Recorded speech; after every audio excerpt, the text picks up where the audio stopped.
अगर कोई संपत्ति, अंश 47 ही है ना, हाँ 47 ही चालू करना है। अगर कोई संपत्ति ऐसी है जिसमें एक से ज्यादा लोग भागीदार हैं, ठीक है, वही वाली कल वाली एग्जांपल ले लेते हैं, ए बी सी और डी, ये 4 भागीदार हैं, इनका हिस्सा लगभग 20%, 30%, 30% और 20%, ये इनका हिस्सा है, ठीक है।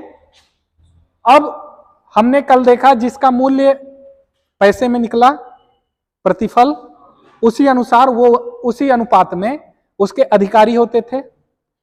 आज के कंडीशन में देखेंगे कि इसका मूल्य नहीं निकाल रहे। मान लो ये इनके पास एक प्लाट है जिसमें इसका इतना इतना हिस्सा है, ठीक है। अब ये प्लाट बेच के ये दूसरा प्लाट ले रहे हैं, ठीक है। तो ये प्लाट में जितना जितना हिस्सा था उतना ही प्लाट इस प्लाट में उनका हिस्सा होगा। जो अंश यहां था वही अंश यहां होगा जब तक इसके विरुद्ध में कोई संविदा नहीं की गई है। एक बहुत अच्छा एग्जांपल आपके बुक में दिया गया है कि एक प्लाट है, एक प्लाट में ए का जो परसेंटेज है वो 25% है, बी का परसेंटेज 25% है और सी का परसेंटेज 50% है, ठीक है। ये प्लाट बेच के ये तीनों दूसरा प्लाट लेते हैं, ठीक है। 25% मतलब 1/4, ये 1/4 और ये 1/2, आधा हिस्सा इसका, 1/4 इसका, 1/4 इसका। ये प्लाट बेच के इन लोग, मान लो ये 2 एकड़ का प्लाट है, ठीक है, 2 एकड़ का प्लाट है। ये प्लाट बेच के इन लोग दूसरा एक प्लाट लेते हैं जो कि 10 एकड़ का प्लाट है, ठीक है। अगर ये 2 एकड़ का प्लाट बेचते हैं, 10 एकड़ का प्लाट लेते हैं, तो दोनों में कितना अंतर है? 5 गुना का, 5 गुना का, ठीक है।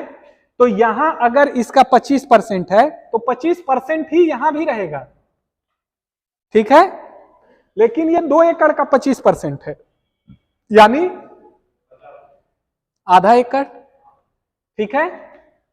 यहां इसका 5 गुना कितना हो जाएगा? आधा एकड़ का 5 गुना, हाँ 2.5 एकड़, 2.5 एकड़, ठीक है। 2.5 एकड़ ए का हो जाएगा, 2.5 एकड़ बी का हो जाएगा और 5 एकड़ हो जाएगा सी का। मतलब जो अंश इन्होंने यहां पे रखा है वही अंश के बराबर लाभ इनको दूसरी भूमि खरीदने में मिलेगी। यहां अंश की बात हो रही है, जो अंश वहां था वही अंश यहां भी रहेगा, ये बात कही गई है। यहां अलग से कोई प्रतिफल नहीं दिया गया है, वहां हमेशा या तो क्रय हो रहा था या तो विक्रय हो रहा था। यहां क्या हो रहा है? एक्सचेंज हो रहा है। क्रय विक्रय के अलावा भी तो एक चीज होती है, एक्सचेंज, विनिमय। एक चीज ले लो, दूसरा चीज दे दो। तो ये जो यहां आपका 47 में बोल रहा है कि अगर कोई ऐसी संयुक्त संपत्ति है जो सभी भागीदारी को है और वो संपत्ति अगर वो किसी दूसरे को देते हैं, उसके बदले दूसरी संपत्ति प्राप्त करते हैं, तो जो संपत्ति उन्होंने दिया है, जो प्राप्त संपत्ति है, उसमें से उतना ही अंश मिलेगा जो अंश यहां पे उनका है, ठीक है। जो देने वाले संपत्ति के अंश में है वही अंश यहां भी उनका रहेगा। बस इतना ही है 47। ए नाम का व्यक्ति है, वो बी से भी कॉन्ट्रैक्ट करता है, सी से भी कॉन्ट्रैक्ट करता है, डी से भी कॉन्ट्रैक्ट करता है और ई से भी कॉन्ट्रैक्ट करता है, ठीक है। किसी संपत्ति के संबंध में कि मैं तुमको बेचूंगा, तुमको बेचूंगा, तुमको बेचूंगा, तुमको बेचूंगा, ठीक है। तो पूर्विकता की बात कहता है ये वाला सेक्शन कि किसको प्रीफरेंस दिया जाएगा। तो जो समय की दृष्टि से प्रथम है उसको प्रीफरेंस दिया जाएगा। बी को इन तीनों की अपेक्षा प्रीफरेंस मिलेगा, सी को इन दोनों की अपेक्षा प्रीफरेंस मिलेगा, डी को इसके ई की अपेक्षा प्रीफरेंस मिलेगा। मतलब इसके कंडीशन में आप ये समझिए कि विक्रय की संविदा ए ने चारों से की है, विक्रय की संविदा ए ने चारों से की है, विक्रय किसी को नहीं किया है, संविदा की है। तो विक्रय सबसे पहले ए किसको करेगा? बी को। ठीक है, इससे क्योंकि 25 तारीख को संविदा की है, इससे 26 को, इससे 27 को, इससे 28 को। तो सबसे पहले किसको बेचना पड़ेगा? बी को। और बी उस दिन क्या करता है कि अपनी गर्लफ्रेंड को लेके घूमने चला जाता है या कहीं चला जाता है। अब बोल देता है मैं नहीं लूंगा, ठीक है, मैंने इसको दे दिया पैसा। अब भी खरीदने के लिए मना कर देता है, तो जाता है सी के पास, भैया तुमने तो बोला था, तुमसे 26 तारीख को कॉन्ट्रैक्ट किया था, ठीक है, तो इसकी शादी हो गई रहती है। ये बीवी के कारण परेशान रहता है, तो ये भी मना कर देता है कि मैं भी नहीं लूंगा। ठीक है, तब इसको किसके पास जाना चाहिए? डी के पास, कि अब तू ले ले। तो इसके नालायक बच्चे रहते हैं, तो ये भी मना कर देता है। ठीक है, फिर जाता है ई के पास, बोलता है तू तो ले ले, बोलता है ठीक है दे दो। तो जब ये तीनों मना कर देंगे तभी ये ले सकता है। ठीक है, अगर इसने डायरेक्ट इसको बेच दिया तो इसके अगेंस्ट में इसको भी राइट है, इसको भी राइट है, इसको भी राइट है।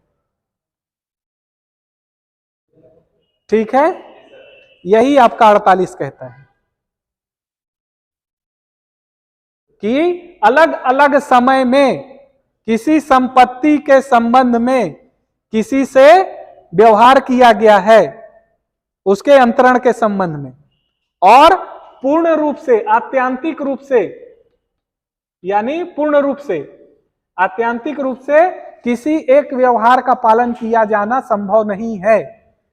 तो ऐसे कंडीशन में जिससे पहले व्यवहार किया गया है उसको पूर्विकता प्राप्त होगी।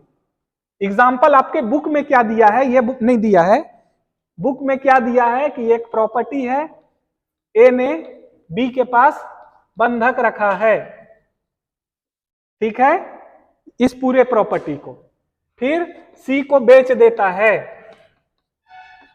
ठीक है, बंधक किस तारीख को रखा? 21 को, और बेचा कब है? 22 को।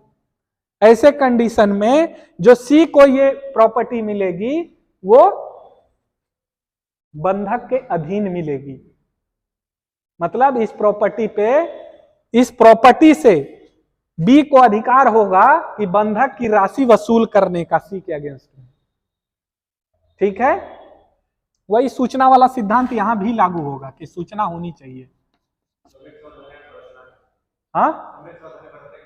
हाँ, ठीक है, तो पूर्विकता किसको मिलेगी? यहां पे बी को।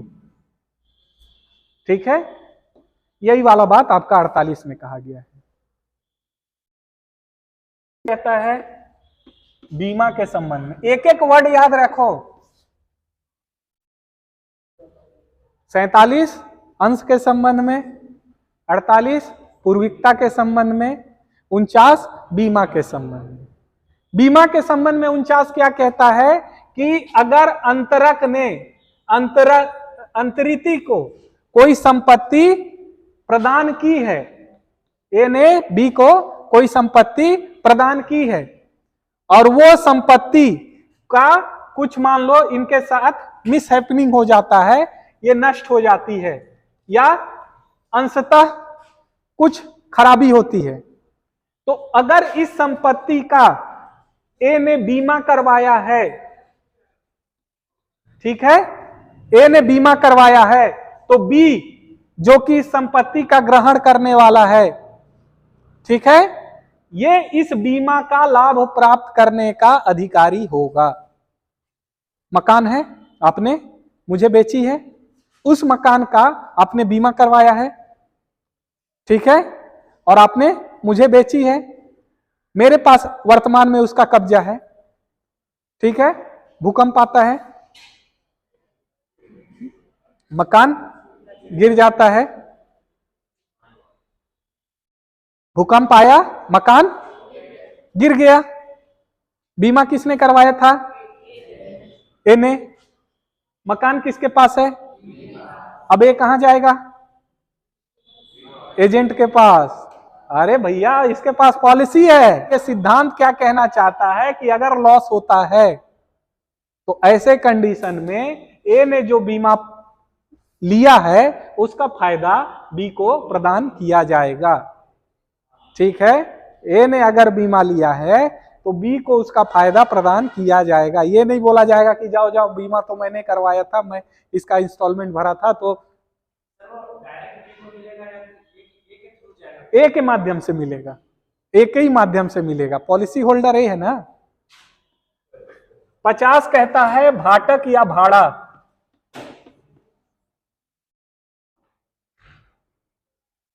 जो वर्ड यूज है आपके बुक में भाटक, भाटक दिया जाता है किसको? त्रुटि युक्त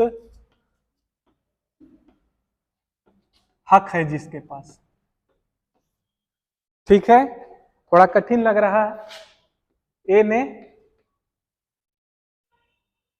बी को किराएदार अपॉइंट किया है। ठीक है,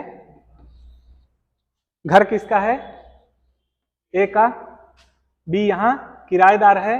ए ने सी को घर बेच दिया, बी को सूचना ही नहीं है। ए ने अगले बार किराया, फिर बी ने अगले बार किराया, फिर ए को 5,000 रुपया दे दिया जो हर महीना देता है। ठीक है, अप्रैल में इसने सी को दिया है, मार्च का किराया बी ने ए को दिया था, अप्रैल का भी किराया इसने ए को ही दे दिया। ठीक है, बी को बाध्य नहीं किया जाएगा कि दोबारा किराया दे। कब? जब बी ने यह काम सद्भावना पूर्वक किया है तब। इसी टाइप से है, इसीलिए इसको देख लो।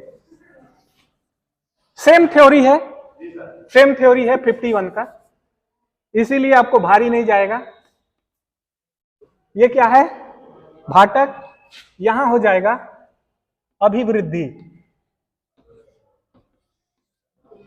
ठीक है, 50 में भाटक है, काट देना उसको, यहां अभिवृद्धि लिख देना।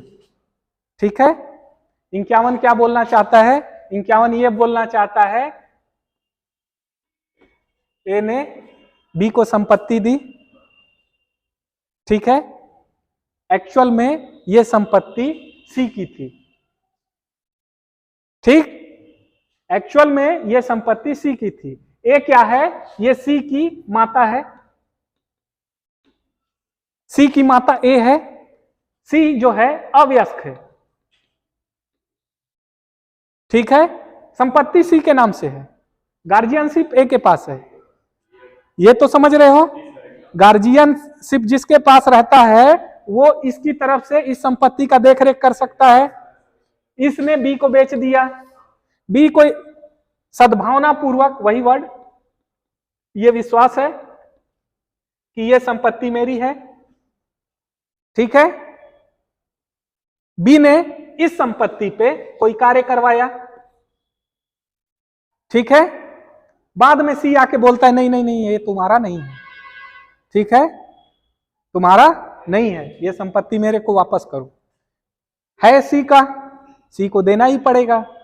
लेकिन ये जो अभिवृद्धि हुई इस प्रॉपर्टी में, जो इंप्रूवमेंट हुआ, डेवलपमेंट हुआ, इस डेवलपमेंट का क्या?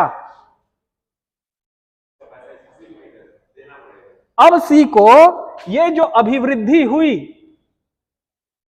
अभिवृद्धि ये जो हुई है, इसमें हो सकता है अभिवृद्धि करने में 1 लाख रुपया बी ने इन्वेस्ट किया हो।